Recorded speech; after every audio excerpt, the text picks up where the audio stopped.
গ্রামীণ হাট। এই হাট শুধু পাট, সবজি, গরু সহ পণ্য বিক্রির জায়গা নয়, এটা গ্রামের মাটিতে ছড়িয়ে থাকা জীবনের ছন্দ।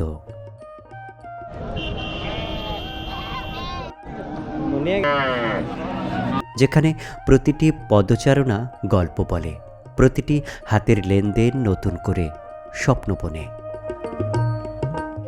গরুর দড়ির টান, ঝুড়ির খসখস শব্দ আর হাঁকডাক সব মিলিয়ে এক অদ্ভুত ছন্দ তৈরি করে।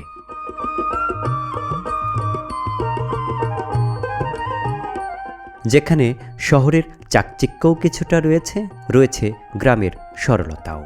এই হাটের মাঝে লুকিয়ে আছে শত শত বছরের ঐতিহ্য, মানুষের ভালোবাসা, স্মৃতির বিজড়িত অধ্যায়।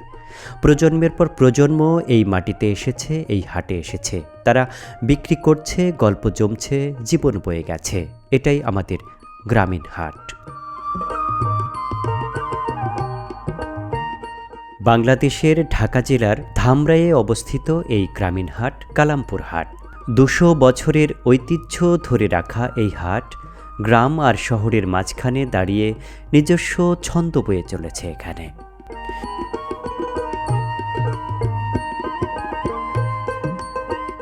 কালামপুর হাট নামটাই যেন জীবনের গল্প বলে, মানুষের শ্রম, ভালোবাসা আর স্মৃতির সংমিশ্রণকে প্রতিফলিত করে। সকাল শুরু হতে না হতেই কালামপুরের গরুর হাটে প্রাণ আসে।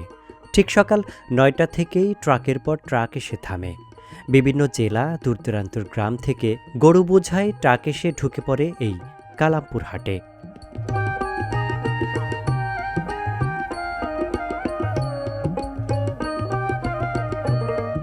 ট্রাক থেকে নামানো হয় গরু, মহিষ, ছাগল, ভেড়া।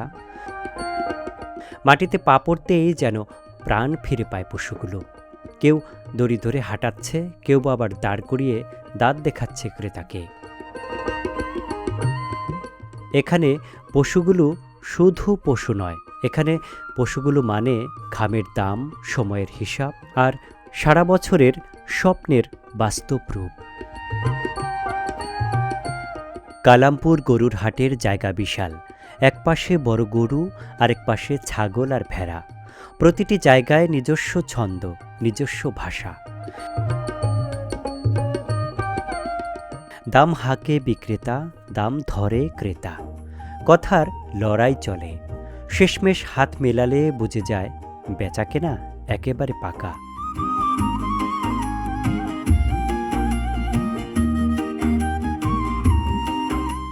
এই কালামপুর হাটে গরু বেচা কেনা হয় বিশ্বাসের উপর। এখানে কাগজের চেয়ে চোখে দেখা, হাত বুলিয়ে বুঝতে পারাটাই সবচেয়ে বেশি দামি। কেউ কোরবানির জন্য কিনছে, কেউ আবার খামারের জন্য, কেউ বা তার জীবন এবং জীবিকাকে নতুন করে চাঙ্গা করতে গরু কিনতে এসেছে এই কালামপুর হাটে।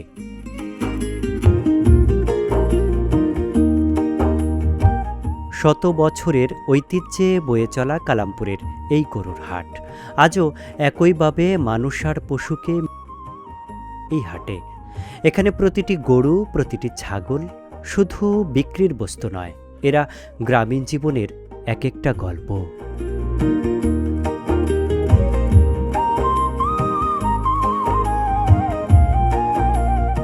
কয়টা গরু নিয়ে আসছিলেন ভাই? 3টা নিয়ে এসেছি। বিক্রি করছেন কয়টা? 2টা করছি। 2টা বিক্রি করছেন। কত বিক্রি করছেন? একটা 76,000, আরেকটা 97,000। একটা 76,000 আর একটা 97,000। আর আপনার কাছে আরেকটা আছে না? এইটা কত চাচ্ছেন? দাম চাচ্ছেন কত? দাম চাইছি 75, 72 দাম চাইছি। কত বলতেছে? 60, 65 বলতেছে। এই গরুটা 60-65 বলতেছে, 75,000 দাম চাইছে।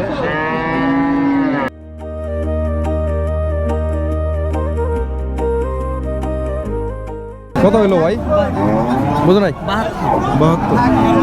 এটা কত? 72,000 কি কিনলো না বেচলো? একজনে কিনলো।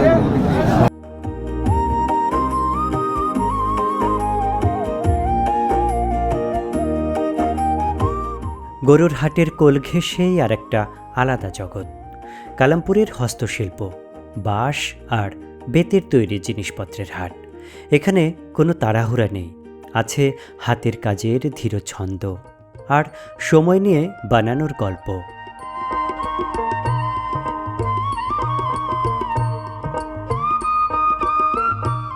বাঁশের ডালা, ঝুড়ি, কুলা, চালনি, মাছ ধরার চাই একটার পাশে আরেকটা সাজানো। সব কিছুর গায়ে লেগে আছে গ্রামের মাটির গন্ধ।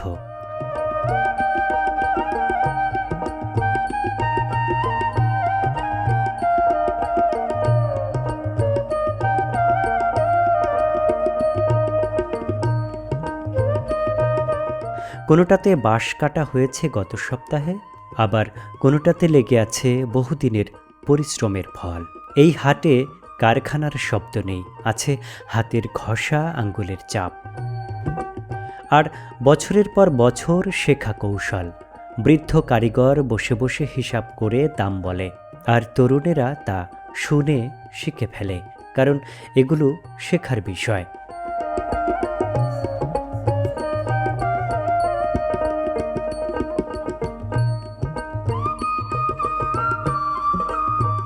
কেউ কিনছে ঘরের কাজে, কেউ নৌকার জন্য, কেউ আবার নতুন সংসার সাজাতে এই বাঁশ আর বেতের তৈরি জিনিস কিনছে। দামাদামি হয় ঠিকই, কিন্তু শেষে কথা মিলে গেলে একটা হাসি থেকে যায় দুই পাশে। কালামপুরের এই হস্তশিল্প আর বাঁশের হাট গ্রামের জীবনের নীরব সাক্ষী। প্লাস্টিকের দৌরত্বের কারণে আজ বিলুপ্তির পথে এই বাঁশ আর বেতের তৈরি হস্তশিল্পের। তাই আমরা চাই এই হস্তশিল্প বেঁচে থাক আজীবন, এই কারিগররাও বেঁচে থাক। কাকা বিক্রি কেমন বর্তমানে? না, প্লাস্টিকে এই হস্তশিল্পী শেষ করে দিছে। মোট কথা যে কুটির শিল্প, এগুলো কিন্তু এখন একদম ধ্বংসের পথে। যারা এগুলা করে জীবিকা নির্বাহ করতো, এখন আর তারা এইগুলা দিয়ে আর তাদের আর দিন চলে না। তারা জাস্ট পেটের দায়ে কিছু বিক্রি করে, এরকমই তো না কাকা? হ্যাঁ হ্যাঁ, তাই। আপনি এগুলো কোথা থেকে কিনে নিয়ে আসেন? এটা বিভিন্ন জায়গায়, রামরাবণ আছে বা আটিগ্রাম আছে, বিভিন্ন জায়গা থেকে আনতে হয় এগুলো। তো এখন পাওয়াই যায় না, মানে যে শিল্প ছিল মারা যায়, তার বাচ্চা আর এগুলার করতে চায় না, পোষায় না। এই জন্য এখন হস্তশিল্পী একবারে বেকার। তারপরেও কিছু অন্য বিজনেস করতে পারি না, বাবা তারাও অন্য কাজ করতে পারে না, বেকার অবস্থা। এই জন্য স্বাভাবিক মতে কিছু কিছু কিছু কিছু কিনতে হয়, কিছু কিছু বেচতে হয়। কিন্তু প্লাস্টিকে যেমন একবারে এই হস্তশিল্প ধ্বংস করে দিচ্ছে। এখানে যে বাঁশের যে শিল্পগুলো, যে কুটির শিল্প, হস্তশিল্প যেগুলো দেখতেছি, এগুলো কিন্তু পরিবেশের জন্য খুবই উপকারী। কারণ এইটা যখন নষ্ট হয়ে যাবে, এই জিনিসটা যখন আপনি ফেলে দিবেন, মাটির সাথে কিন্তু এটা মিশে যাবে। সেটা কিন্তু মাটির উর্বরতা কমিয়ে ফেলবে, সেটা কিন্তু মাটির সাথে কখনোই মিশবে না। তাই আমাদের এই প্রাচীন ঐতিহ্যকে, আমাদের এই সেই গ্রামীণ ঐতিহ্য এবং যে কুটির শিল্পগুলো, এগুলোকে বাঁচিয়ে রাখতে গেলে আমাদের এই জিনিসগুলোর ব্যবহার করতে হবে।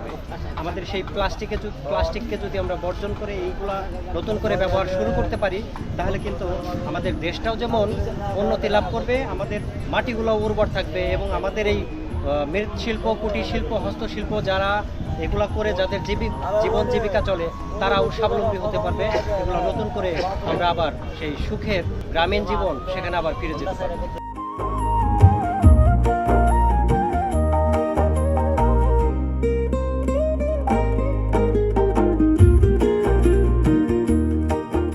হাট ঘুরতে ঘুরতে একসময় পেট চিৎকার করে বলে, আমি ক্ষুধার্ত। সেই ডাক ধরেই চোখ পড়ে কালামপুর হাটের রুটি, মিষ্টি, চিরা দইয়ের দোকানগুলোতে। এখানে যেন হাটের সবচেয়ে ব্যস্ততা আর ভিড় লক্ষ্য করলাম।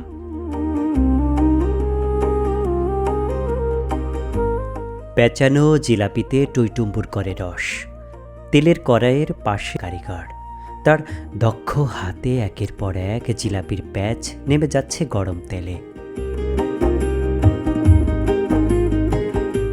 ফোঁস ফোঁস শব্দে কড়াই কথা বলে, আর চোখের সামনে ধীরে ধীরে সাদা জিলাপি ভাজা হয়ে উঠছে। ভাজা শেষ হতেই আরেক দৃশ্য, চিনির শিরায় একেবারে ডুব, কিছুক্ষণের মধ্যেই সেই সাদা জিলাপি লাল শিরাতে স্নান করে টকটকে লাল পরীর মতো রং ধরেছে।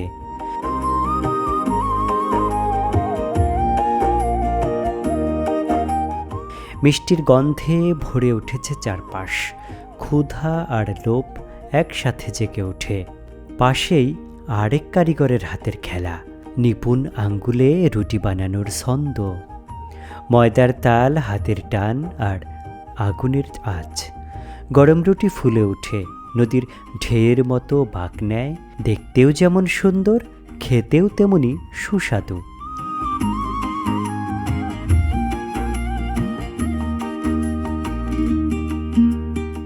মিষ্টি, দই আর চিরা এই হাটের মানুষের চিরচেনা স্বাদ। ঘন মিষ্টি দইয়ের সঙ্গে ভিজিয়ে রাখা চিরার আলিঙ্গনে রস একেবারে টইটুম্বুর হয়ে ওঠে। এক চামচ মুখে দিতেই শরীরটা যেন জড়িয়ে আসে, মনটাও তেমনি শান্ত হয়ে যায়। হাটের কোলাহল, দরদাম, হাঁটাহাটির ক্লান্তি সব কিছু যেন এই এক বাটিতেই ধীরে ধীরে একেবারে উধাও হয়ে যায়।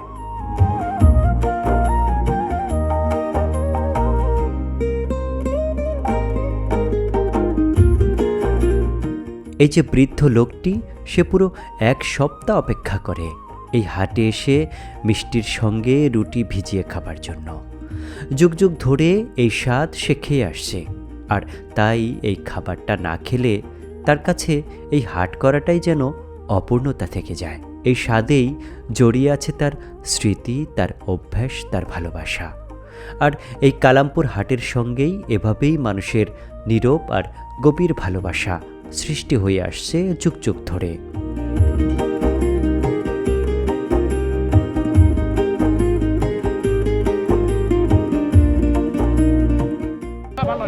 ভালো না?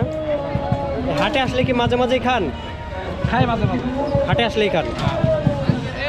সপ্তাহে একদিন এলে খাই ভাই। মানে সপ্তাহে যে একদিন হাটে আসে না, এসে মিষ্টি, দই, চিরা বা এগুলা রুটি দিয়ে খান, ভালো লাগে তাই তো?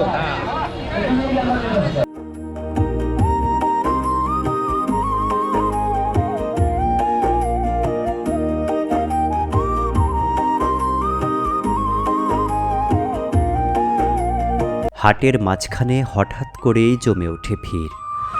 গান বাজে, তালে তালে কথার জাদু। কখনো নৃত্যের ঝঙ্কার তুলেছে ঔষধ বিক্রেতা দলের মেয়ে সদস্যরা।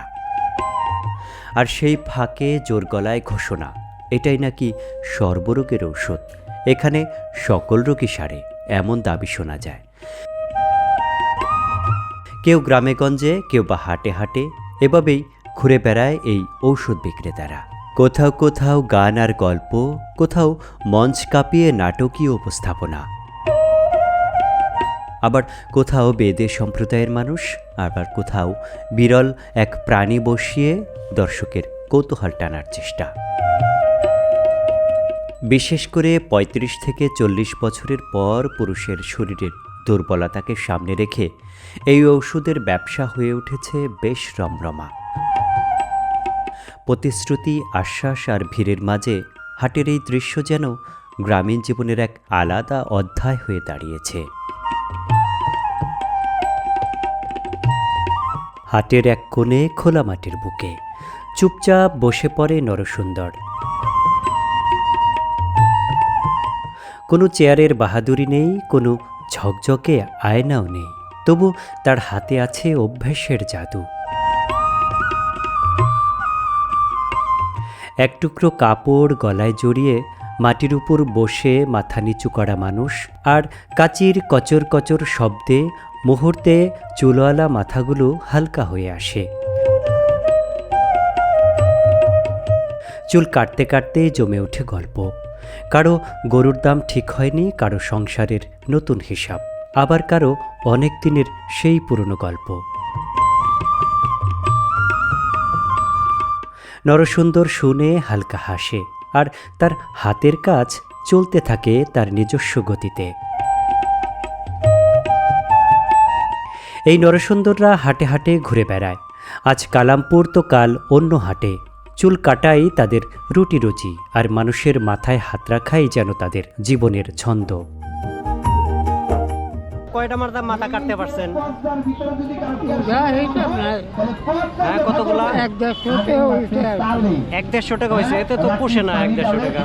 50 40 তাহলে 70-80 টাকা কেমনে হলো? কয়জন কাটছেন?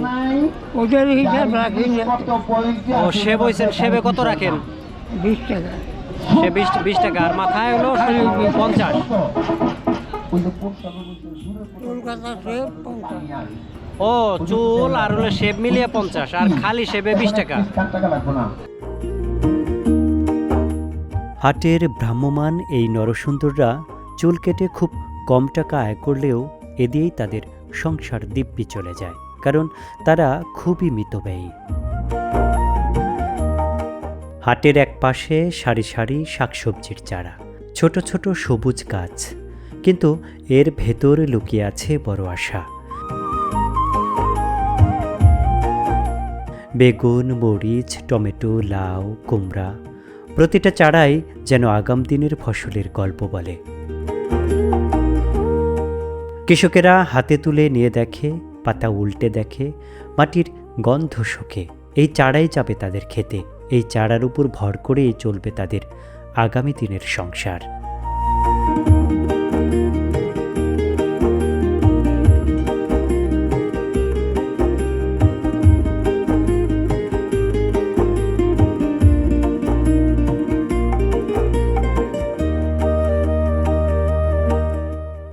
টাকার এর মধ্যে আছে কি? শুধু দারচিনি, দারচিনি, তেজপাতা আর হলো এলাচ, তিনটা 70 টাকা। তার মধ্যে দারুচিনি বেশি। আচ্ছা আচ্ছা, আপনার বাসা কোথায়? আমরা সাভার থেকে আসছি। ঢাকা সাভার? সাভার থেকে এত দূরের বাজারে কেন আসছেন? খাবার থেকে আসি নাই আমরা, নবীনগর থেকে নবীনগর কোথায়? চারিগ্রাম। চারিগ্রাম। ওইখান থেকে কি এইখানে মাঝে মাঝে হাটে আসা হয়? হ্যাঁ, বৃহস্পতিবার আসলে জি ভাই, মানে এইখানে এই হাটে কি মানে একটু কমের জন্য আসেন নাকি অন্য কোনো কারণ আছে? ঘুরতে আসলাম, ভালো লাগলো। আচ্ছা আচ্ছা, মানে হাটটাও দেখা হইলো, বেড়ানো হইলো। বেড়ানো হইলো, ছাগল কিনলাম ভাই। ছাগল কত করে কিনলেন? ছাগল হলে আপনার 3টে কিনছি 9000 টাকা দিয়ে, ওটা দুইটা বাচ্চা সহ। আচ্ছা আচ্ছা, তার মানে আজকের হাটের পরিস্থিতি কি, মানে ছাগলের দাম কি কম না বেশি আছে? মোটামুটি ভালোই, খারাপ না। রিজনেবল, মানে কেনা যায়? হ্যাঁ, কেনা যায়। কম আছে, যথেষ্ট কম আছে। যথাসাধ্য কম আছে। তার মানে এখানে দূর দূরান্ত থেকে মানুষ গরু ছাগল এগুলো কেনার জন্য এই হাটে আসলে তারা সহজেই কিনতে পারবে, তাই তো? বিশেষ করে শহরের মানুষ এখানে আসে একটু অর্গানিক কিছু খাবার টাবার পাওয়া যায়, রাইট রাইট, সবজি পাওয়া যায়, হাঁস মুরগি সবকিছু একটু ফ্রেশ পাওয়া যায়, এই জন্যই আসে মূলত। আর কালামপুর হাট তো নাম করা আমাদের এখানে। জি জি, এই হাটটা কত বছরের ঐতিহ্য এটা? মানে এইটা আসলে অনেকে বলে যে 200 বছর। হ্যাঁ, এরকমই হবে, এটা ঠিক আছে। আসলে আমরা বাচ্চাদের কাছে এরকমই শুনছি, অনেক পুরনো হাট এটা, অনেক পুরনো হাট, অনেক পুরনো হাট এটা, মানে একটা 200 বছরের ঐতিহ্যপূর্ণ একটা হাট, কালামপুর হাট, এটা কালামপুর নাম হাট। করা হাট, এটা সবাই জানে। কাকা, এই যে আপনি যে মশলা বিক্রি করতেছেন কেমন, মানে এই হাটে কি আপনি অনেকদিন যাবত বেচেন? আজকে কত বছর যাবত বিক্রি করেন? 40-45 বছর বয়স। 40-45 বছর যাবত এই কালামপুর হাটে আপনি এসে মশলা বিক্রি করেন। তা এছাড়া হাট ছাড়া আর কোথায় বিক্রি করেন? হাট ছাড়া এখন বিক্রি করি না, আগে করতাম দাম শুধু ভাই। হাটেই করেন? হ্যাঁ, শুধু হাটে। তা বিক্রি কেমন আজকে হাটবারে? মোটামুটি মোটামুটি ভালো, একেবারে খারাপ। আলহামদুলিল্লাহ। আমরা আজকে এসেছি কালামপুর হাটে, তাই সদরঘাটের পানের খিলি বানিয়ে খাওয়াতে না পারলেও এই কালামপুর হাটের পানের খিলি কিন্তু ঠিকই খাওয়াতে পারবো। এই পান বিক্রেতা জানালো আজকে তার বেচাকিনি মোটেও ভালো নয়। কালামপুর হাটের মুখরোচক আর বাহারি খাবার দেখলে দু চোখ যেমন জুড়িয়ে যায়, তেমনি দরদর করে জিভে জল আসে, কারণ এই খাবারগুলো শিশু থেকে একেবারে বৃদ্ধ সকলেরই প্রিয়।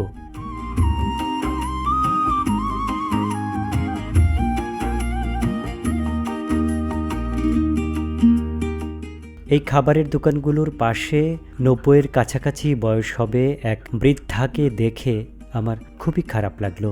যদিও তাকে মানুষজন সাহায্য সহযোগিতা করছে, আমিও আমার সাধ্যমতো তাকে কিছু দেবার চেষ্টা করেছি। এই কালামপুর হাটের আরও অনেক অংশ রয়েছে, আরও অনেক হাটের পার্টগুলো রয়েছে, সেগুলো নিয়ে আমি পরবর্তী ভিডিওতে আপনাদের কাছে আসব। আশা করি ততক্ষণ পর্যন্ত আপনারা সুমন ডকুমেন্টারি ইউটিউব চ্যানেলের সাথেই থাকবেন। ততক্ষণ পর্যন্ত সবাই ভালো থাকুন, সুন্দর থাকুন, সুস্থ থাকুন আর আপনার পাশের লোকটিকে যথাসাধ্য সাহায্য করুন। আল্লাহ হাফেজ।